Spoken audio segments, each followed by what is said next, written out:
everyone, hope you are well and welcome back to another video. Now, I've had a bit of a day off today and something's popped up, new project car. Something I've thought about in the past, something someone has already done and someone we're very, very familiar with. But this has just popped up and I can't get it out of my head. So I'm down here in a place called Liphook in Hampshire, and I'm just on my way to go and see another car. Now, this is a complete gamble, a complete random, wasn't even looking. Like I say, I clicked onto Facebook Marketplace and it literally was the first thing that came up. Not in a category, wasn't specifically looking for cars or anything. You know when you're bored and you just click on and see if there's anything for sale. So I'm up here, I'm literally half a mile away. I've arrived a little bit early, so I've pulled in to this woodland and got the trailer on. See if I buy it. I mean, this video is going to be irrelevant if I don't buy it, so you won't even be watching it. So just going to go up to their house now, have a chat with them, have a look around it, and then we'll flick to the next bit. Right guys, as you're watching this, obviously I've bought it. Turned up slightly early, was hanging around. The more I looked at it, the more I couldn't work out if I should buy it. Was this a good idea? Was it not? If I'm honest with you, I'm still unsure. I think it will be really cool and I would love it to work out. So basically this car has been owned by a driving instructor. So the big miles have obviously been fairly sensible miles, which is a bonus. It's not a taxi or an ex-taxi. The bodywork on it isn't horrific, but it's certainly not clean. And it's actually a lot better than I thought it was going to be. Everything seems to work. And it come from a lovely family, and I was chatting to them for a very, very long time, and it's genuinely come from a really good home.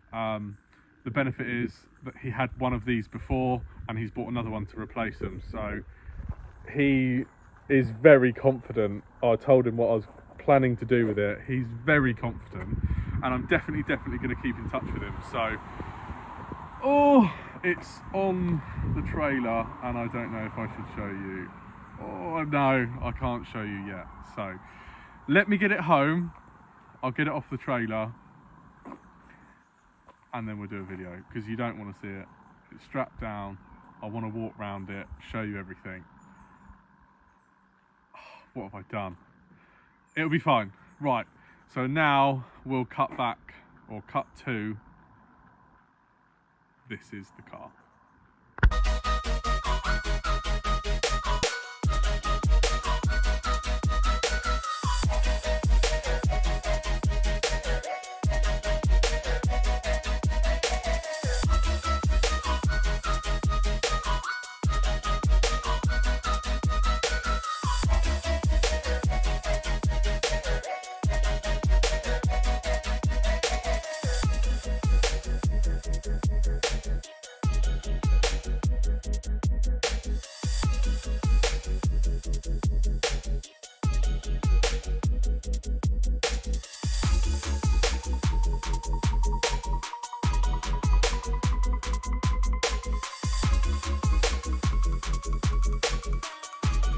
Right guys, there you have it. It needs no introduction. I've bought a Skoda Yeti 4x4. So as you all know, well, some of you will know, but it certainly took social media by storm. Our good friends over at Darkside Developments have already done one of these in overland spec, and we even, well, they brought it on a tour we did with them around Wales, and it was unstoppable. It's gone pretty much everywhere everything else goes. Sometimes just needs a little bit more right foot, but it's proven itself to be tough, capable, and really will go anywhere. So let's work out why I've bought this. Right, so details about the car. It's a 62 plate, late 2012, Skoda Yeti 4x4, 2 litre TDI, 170 horsepower. Now, that ticks every box. Since 2016 though, at 4 years old, it's been owned by a driving instructor who has averaged around about 85,000 miles a year. So this is currently sitting on 389,000 miles. Okay, so that's potentially the highest Skoda Yeti out there. It was certainly the cheapest Skoda Yeti 4x4 available. So how much did I pay for it? Well, I got it for the bargain price, I think, of £1,200. So, maybe crazy, maybe not. It might blow up in a minute, but I don't think it will. So, if you guys could see the stacks and stacks of paperwork and service history that this car has, it's crazy. There's about £5,000 worth of invoices from the last 10,000 miles, including the cam belt and water pump.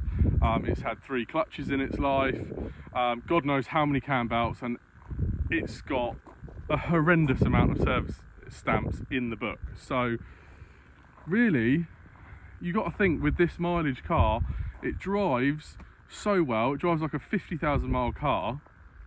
Everything that's gonna go wrong has been replaced already. So it's got such a history, this car, and I'm totally in love with it already. Now, like I said to you before, it's come from a fantastic home, driving instructor, so majority of the time it's been driven by cautious people learning to drive. The only downside I can see that is probably the clutch, let's be honest. Until some people get their clutch control, that's the only thing that is really going to be affected on it. It's got the odd bump and scrape, the paintwork's not great. You can even see where the L plates have been on the side doors. But it's got so much character, and I want to give it another life. And I just think, this is how cheap you can do overlanding. There is a market for soft-roaders, Skoda Yetis, Toyota RAV4s, Honda CR-Vs. Essentially what we're talking about here is 4x4s without a low-range gearbox. So we call them soft-roaders, but we need to know how capable they are. Now, Dark Side Developments have already done that for me. I'm not going to be looking to destroy it as much as they did, but you can tell they had some fun doing it, and it took everything. Someone was lucky enough to win that in a competition. I certainly entered because I would have liked to have carried that on, but fortunately someone else won, and hopefully we'll get some serious use out of it. But the plan is with this to make a complete budget soft-roader that's going to be capable around the UK and get us to Africa and back again. So we'll see how it goes. I've got a plan for this car already, but I'm certainly going to be looking for some companies to get involved, suggestions from you guys. What should we do? What should we add to it? Do we do a roof tent? Do we sleep inside? Do we put a kitchen in it? What do we do? So leave us some comments below, ideas you've got for this. There's not much out there off the shelf. We need to lift it, we need some tyres on it, and we certainly need some underbody protection. That's going to be the main thing. What we do with the inside, we can adjust that or make it up as we go. So we're going to have to work out what's essential, but everything is going to be homemade, DIY. And the plan is to do this on such a small budget. I'm going to be trawling Facebook Marketplace, Gumtree, eBay, and showing you that even like my Discovery, which isn't an expensive build, there's some out there which is mega money, but that can be so out of reach for the majority of us, especially in times like this, that how can we go and buy a sub £1,500 car and get the same experience from it? Can we do that? Is it possible? Are we just going to break stuff? Is it going to cost us more in the long run? We're going to have to see. So I'm going to show you around the car now, show you the good and bad bits. Right, so as you can see, 62 plate, I just could not believe the miles on this car. When I found it on Marketplace, I wasn't looking, it just popped up. But when I saw the mileage, I thought it was put in wrong. When I did an MOT check on it, I could not believe the ground this thing is covered. However, as soon as I saw it, it's starting to look tired in places, but it drives like you wouldn't believe. So obviously there's paintwork coming off. We're not worried about that. This, as you can see, is a lovely clean bit of paintwork where the L plates have been on the side doors. The rest of it's very flat. There's some signs of corrosion coming through, but again, are we bothered? No. But otherwise, look, you can see it's had new brakes and the tyres are all good. The front end's not even that bad. I mean, stone chip wise. So I reckon with a good polish, this should come up quite well. But do we need to? Not really. So again, new caliper on the front. Paintwork's gone there as well. Corrosion there. But coming inside, look at this interior. It's got so much character. You've got to think how many miles this has covered. Nearly 400,000 miles. All I can see is a bit of wear on the carpet down there. The guy I bought it off was a tall chap, so no doubt he was fully extended in there. But rear bumper is definitely off colour. It looks like it's been plastic before and maybe tried to be painted over, and obviously not done very well. So 2 red letters, meaning the 170 horsepower one, and it's got a tow bar. Now, I'm not sure we'll be using this. However, like Darkside Developments did, they put like a receiver hitch in with a swing out wheel carrier. Maybe we'll do something like that, who knows. Now, bodywork aside, it's pretty clean. Got the roof rails as well, which is a bonus. So, roof rack, roof tent, maybe, who knows. Super impressed, if you've got one of these, to know that you can do 400,000 miles as quite a big chap and there's no tear in the bolster. That alone is impressive. But as we get in, there we are on the dash. 389,000 miles. And look, it's got everything. Satellite navigation, this is the touchscreen thing. Aircon is ice cold, absolutely ice cold. So, gear knob, chrome's a bit worn, but otherwise, it's good as gold.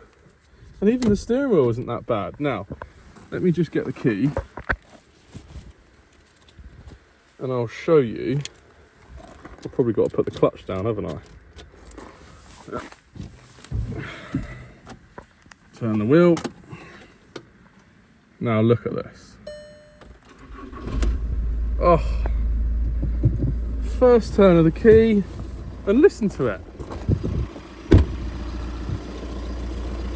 It just sounds like exactly how it should. Normally you get dual mass flywheel rattle or whatever it might be. Now, I'll show you under the bonnet because I haven't looked under there yet.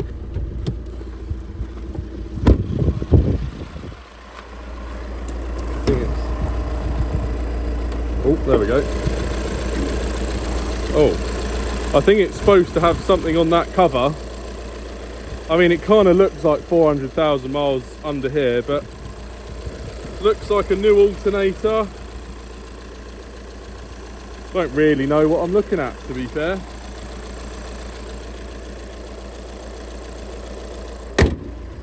But it's just great. It's absolutely great. Now, other things I love. Back seats. I mean, not really been sat in much. Don't know. But they certainly don't look worn. But look at the trays. Oh, look at that. And it's got a cup holder. And, another thing I noticed. Can I do this one-handed? Probably not. Hold on. Look, pull that down. Middle seat not only has cup holders in, it's got a padded armrest. I mean, this is Mercedes S-Class level of engineering and luxury. Obviously it's got its electric windows. And then in the boot, I mean, I think it should have like a floor. At the moment it's just got a spare set of mats. But looking at this like line, I think it should have something there. See what I mean? But I don't know. 6-disc CD changer. Don't even have any CDs at the moment. And it's got this like built-in rail that goes either side, so we could make something over there. It's got a power socket already, so you can plug a fridge in. So obviously just with this depth, can't really just put a drawer system there, can we? So whether or not we take the back seats out, what do you guys think? I'm not sure. L plate mark. See, look how lovely the paintwork is under that L plate. Anyway, keen on the tow bar though. Reversing camera is probably going to go. That's what the little TomTom screen is there, but that's actually the only bit that doesn't work. So come on, you've got to give it to Skoda. Everything they did works. But I just love it. I absolutely love it. I don't know why I'm attracted to shit, but it's not shit. It's £1,200. Like £1,200. You can't buy a decent Jimny for that. You know, it's what do you buy? But this is still going to be 50 miles to the gallon. And then if I go, right, let's go off grid in Wales, Devon, Peak District, the lakes. This is going to be the ultimate, guys. This one's for all of you that just think it's not possible on your budget, and it's certainly not possible to have an everyday car. That is the main thing. I want to keep this as like an everyday car and still doing 40 odd miles to the gallon. But this is coming to Africa. Let's hope we just don't break it before then. So guys, there it is. I absolutely love it. I just love it. It's so shit that I'm in love with it. It's just great. I just love it. I want it to go on and on and on. I mean, I feel like at 390,000 miles, it would just be wrong to not get it to 500,000, and in such a way. But anyway, but like I say, this one's going to be for the people. We're going to set ourselves a realistic budget. Everything, now I'm not much of a DIYer, but everything possible is going to be homemade, second-hand, and whatever. Now, there's certain bits we're going to have to get new, and we're going to have to speak to some companies, not after freebies here, but we're going to have to speak to some companies at what we need to get made. Obviously we need underbody protection, that's the main thing, so we're going to have to go and speak to some fabricators to see if there's something that can be made up for that. I don't know yet if Darkside have sort of developed the kit for these. I don't know what's out there. I haven't researched anything. I don't know if you can buy an off-the-shelf lift kit. I don't know if you can buy uprated suspension. I don't even know what size tyres that, because I don't want to go with them. They're obviously road tyres. We need to go bigger, but how much bigger do we go? I don't know. So, but anyway, regardless, this is going to be the most budget build that you can use every day and can get you anywhere. It's going to be the necessities, the minimum, but just usable. I still want to be able to spend a month out of this car off-grid. So let's see, any of you got some advice, have any of you got some bits that you can either donate, sell us cheap, whatever it may be, please let me know, because like I say, we're after a list of bits and we'll go through that in a separate video. But I hope you're as excited as I am. I think it's going to be a really, really cool project. and I'm really looking forward to getting it out and testing it stage by stage. I'm seeing what it's capable of. So that's all for today. Glad you got a little bit of a break from the Morocco videos. The next one will be released soon, but welcome to the new project. I hope you enjoyed this video. Short and sweet, not like the usual, so it's the right benefit to everyone. But please like, share, subscribe. Every bit you do supports the channel, helps us grow, and helps me do stuff like this, which is probably stupid, but you gotta love it. So anyway, thanks very much for watching. Catch you at the next one.